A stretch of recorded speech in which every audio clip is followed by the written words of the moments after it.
Hi there. Today we're going to refute genetic entropy. Now I am going to do another dedicated video, but today I'm just going to be doing a video response to Standing for Truth on the topic of genetic entropy. That's not real. No shit! I'm sorry to interrupt. Are you disagreeing with the fact that bacterial genomes are more simple than, say, a human genome? I mean, you can just Google "are bacteria" or "what's the most simple life on Earth," and it's a bacteria. Well, an amoeba has the largest genome of all known organisms, and they're very simple, single-celled organisms, just like bacteria. The creature on the left is a tardigrade. It's multicellular, and the creature on the right is an amoeba. And the amoeba has more genetic material. Since they have a larger genome than bacteria, this should put them at greater risk for genetic entropy, which doesn't actually exist, by the way. It's a creationist construct. What scientists call this problem of deleterious mutation accumulation is genomic meltdown, Muller's ratchet, or genomic decay. Now, this problem isn't actually a problem of complexity. That's just a typical empty buzzword that creationists use, but it doesn't actually mean anything. Just like the term information. Now, the creationists can challenge the math on this whenever they'd like, and I'd love to see their calculations. But all the peer-reviewed science on this does not look at complexity. It looks at the size of the functional fraction of the genome and the mutation rate. The higher the size of the functional fraction and the higher the mutation rate, the greater the risk for genomic decay.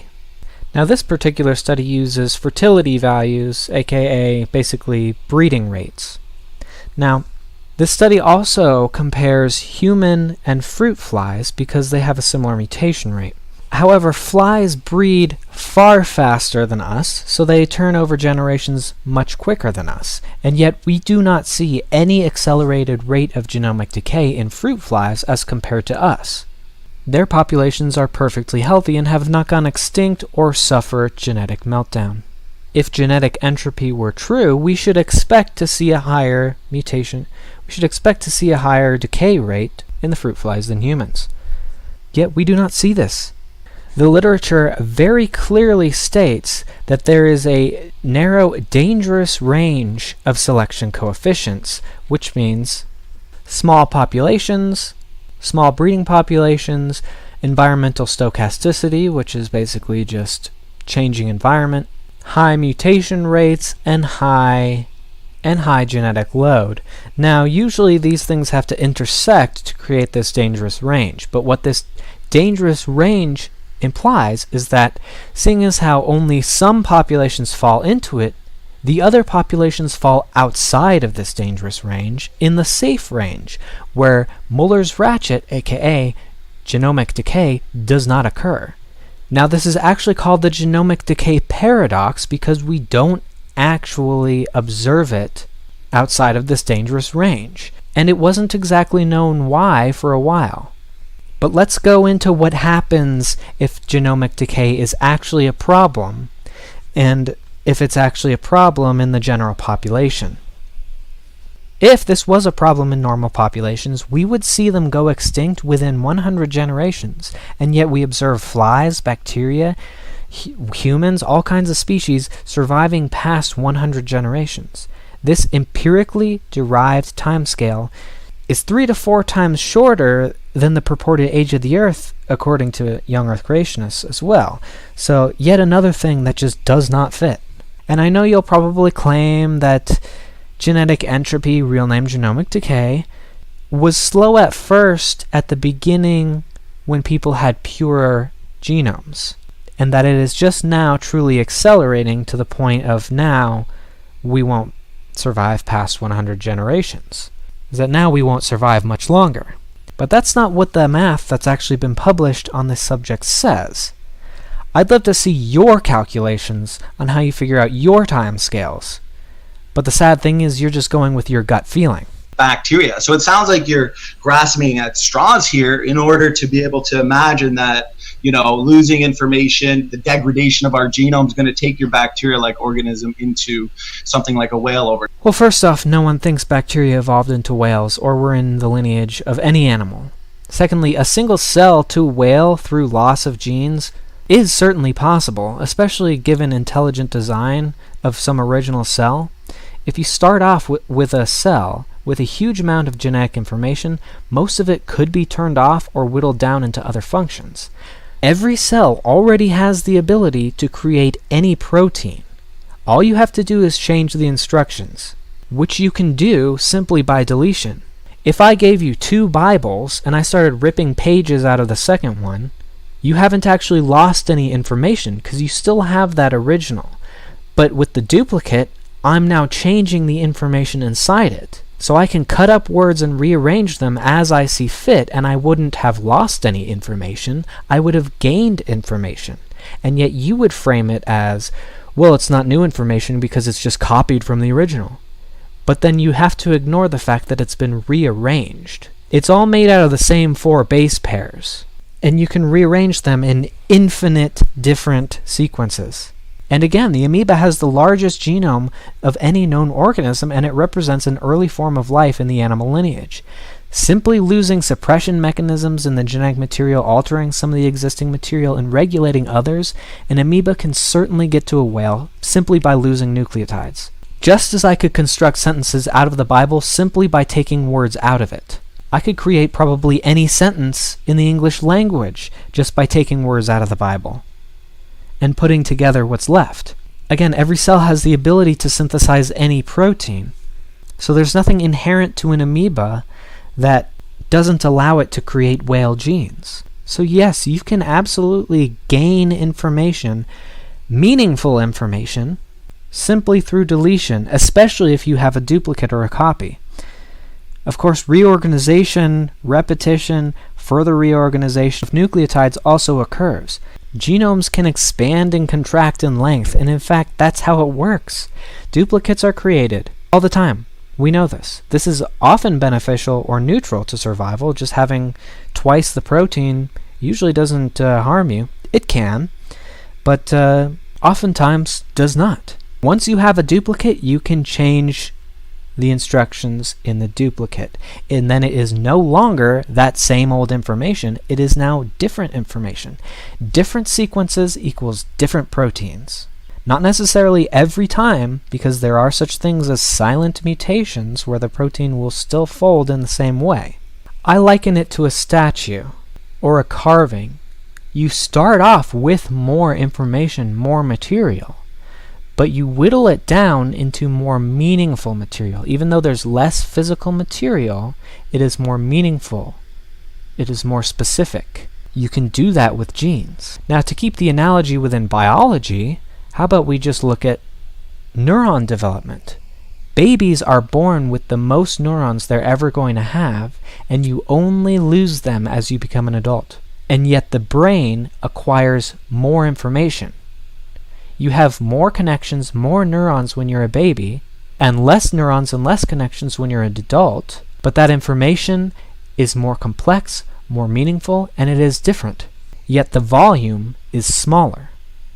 So creationists would say, you've lost information, even though you've gained information, really. They aren't able to separate function from length. It's seriously just an error that simple, and they cannot get it. The rate of deleterious mutations is also a lot lower than creationists like to portray as well. Now, I would like to point out a curious thing that I noticed earlier. This study goes over the evolution of nylon-eating bacteria, but what really interested me was that it talks about proteins which are impervious to deletions and insertions. Now, why would that be? What does that remind us of? And this is because they're so repetitious that a mistake in a single part only slightly disturbs the protein, but otherwise it goes on functioning exactly the same. Now, what does that remind us of? Is that a very slightly deleterious mutation? Now, in a lot of proteins, there are these repetitious structures, common ones being alpha helices, or beta sheets. This is a beta sheet. It consists of molecules that create this kind of shape. Now usually it's the same sequence repeating over and over and over and over. And if one of these gets disturbed or weakened, the others are so strong that the protein, it really doesn't matter.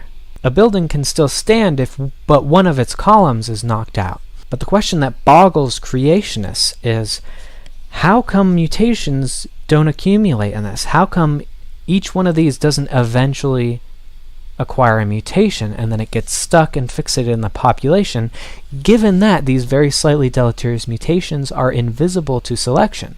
Well, basic recombination will solve a lot of this.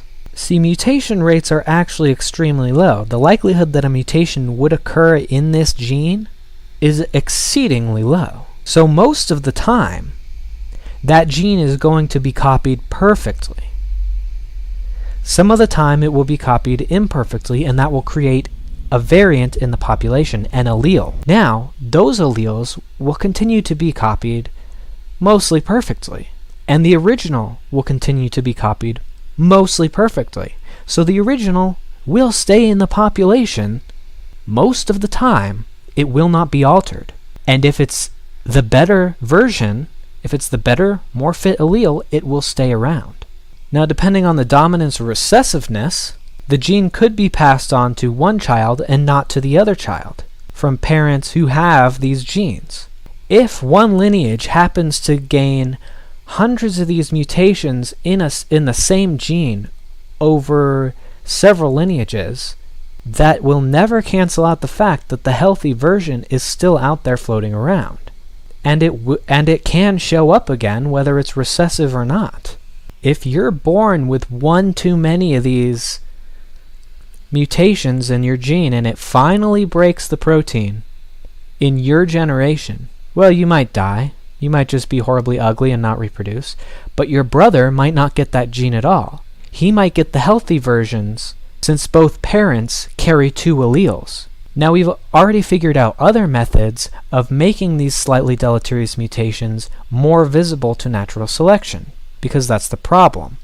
The whole crux of this thing is that creationists claim they are invisible to natural selection, therefore they will accumulate. This is one of my favorite processes for some reason. I just think it's really cool. Now, creationists seem to think of traits as extremely simplistic, like 1 or 2 genes per trait.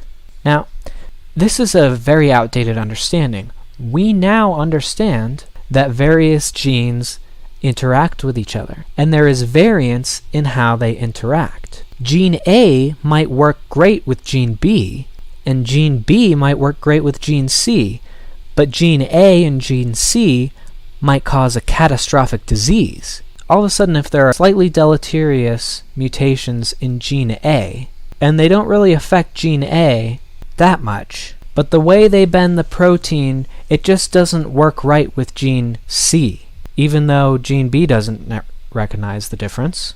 Gene C throws everything off. So now all of a sudden the mutant version of gene A is extremely visible to natural selection. So we know of ways to increase the visibility of alleles to natural selection, and on the level of the most slightly deleterious alleles. The creationists simply have no cards to play at this point. Evolutionism here, but at the end of I just want to point something out, because I think this is a straw man, because the central part of genetic entropy is that mutations, which are just spelling mistakes in the DNA, for example. No, they're not spelling mistakes. See, this mentality, this way of thinking is why you're always going to be confused by this subject, SFT. Mutations are not quote-unquote mistakes. They are essentially errors or mistakes in copying DNA, but that does not mean that the result of the copy is a mistake. To illustrate for you, I may incorrectly copy someone's name down, but they may have incorrectly spelled it, and my error was actually an improvement towards accuracy.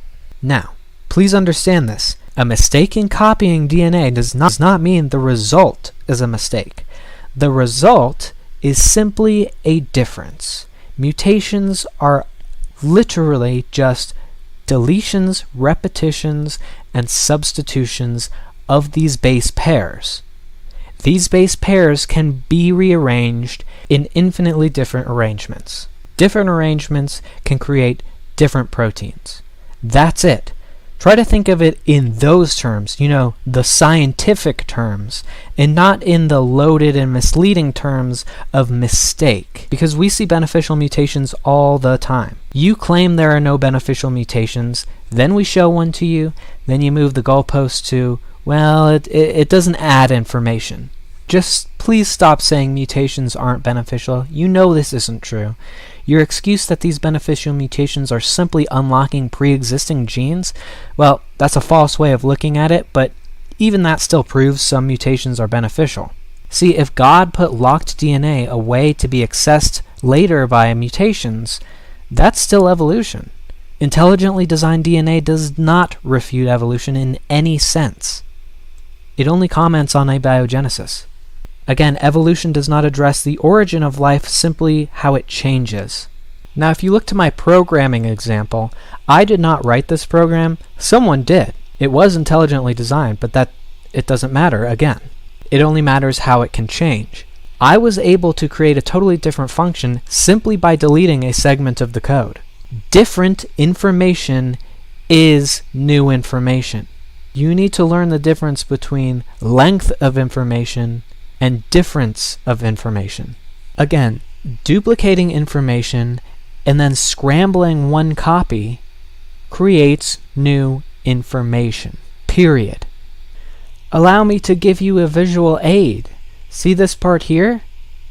Now there's two of them. If I change this part, it's a new sequence. It's a new arrangement. Get it yet? Yes, it's an arrangement based on one that already existed, but it's all made out of the same four things, repeated over and over and over and over, just in a different sequence. And again, change the sequence, and you change the directions, and you change the result. It's very simple. Which are just spelling mistakes in the DNA, for example. They're accumulating so quickly in some creatures, say human beings, for example, that natural selection, it can't stop the functional degradation of the genome, let alone it's a double whammy because it can't obviously drive an evolutionary process that's going to turn your apes into people. But you contend that these slightly deleterious mutations accumulate because they're not visible to natural selection, and I've just shown you several ways that these mutations can be made visible to natural selection. So therefore, your claim is false. Like I said, you still haven't rebutted the fact that they're simple genomes, high population sizes, short generation times, and lower overall mutation rates. Lower mutation rates? What? Lower than what exactly? Because bacteria are well known for having a relatively high mutation rate. Let's do a little bit of research here. Let's see. Human germline mutation rate is approximately 0.5 times 10 to the negative ninth. Alright. I'll write that down. And okay. Alright, and the bacterial mutation rate is 10 to the negative ninth, so that's 1 times 10 to the negative ninth. Alright. Now, folks, this is going to be some pretty high-level calculations going on here, so just bear with me. Okay, so there's 1 times 10 to the negative ninth for bacteria, right? Okay. And 0.5, aka 1/2 times 10 to the negative ninth for humans. So we've got 1 times 10 to the negative ninth versus 0.5 times 10 to the negative ninth. Now, let me crunch the numbers here. Let's see.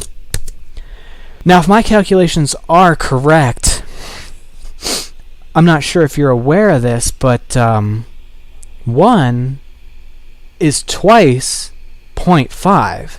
That means that the mutation rate of bacteria is twice the rate of humans. So Why exactly are you saying that the bacterial mutation rate is relatively low? Aren't you comparing bacteria and humans?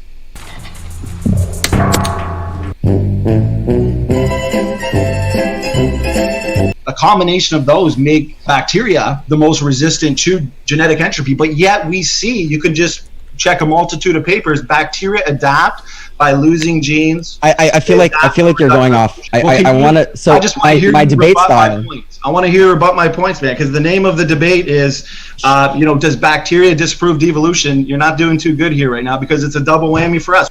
Well, seeing as how devolution would kill off a population in approximately 100 generations, and we've seen bacterial populations exceed over 15,000, even 30,000 generations, and more, much more, without going extinct, and in fact while becoming more fit and evolving more information and evolving new proteins and new genes, well, bacteria do indeed disprove devolution. You're not doing too good here right now because it's a double whammy for us. Speaking of double whammies, if genomic decay is what you claim it to be, which is the curse of death and the wages of sin coming into the world after the fall of man, then you are actually claiming mutation was not a part of the original creation. You also claim death was not a part of the original creation either. But you see, mutation occurs due to a thing called kinetics. Mutations are due to the orientation, position, direction, and velocity of the molecular movement.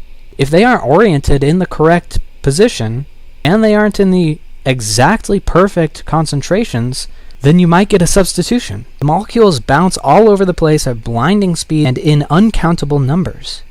If the right chemical is turned slightly wrong, it won't bond where it needs to. And if a similar chemical is in the right place at the right time, and just has the right orientation in 3D space, even if it's outnumbered, could bond where typically another chemical just would. There are impurities. These chemicals all mix together and inhabit the same space. It's not so tightly controlled that you can guarantee that other chemicals won't slip in and create mutations. So now, what was the difference between molecular kinetics now and back then in the garden before the fall? How do molecules move and bond any differently? Do you have an explanation for that other than magic? Again, if death had not entered the world yet, you're also claiming that things were meant to reproduce but never die in Eden, meaning Eden and its denizens would have been quickly overrun and completely covered by visible mold and bacterial colonies as they replicate and never die. If you only add to a population and that population only grows, that leads to overpopulation very quickly.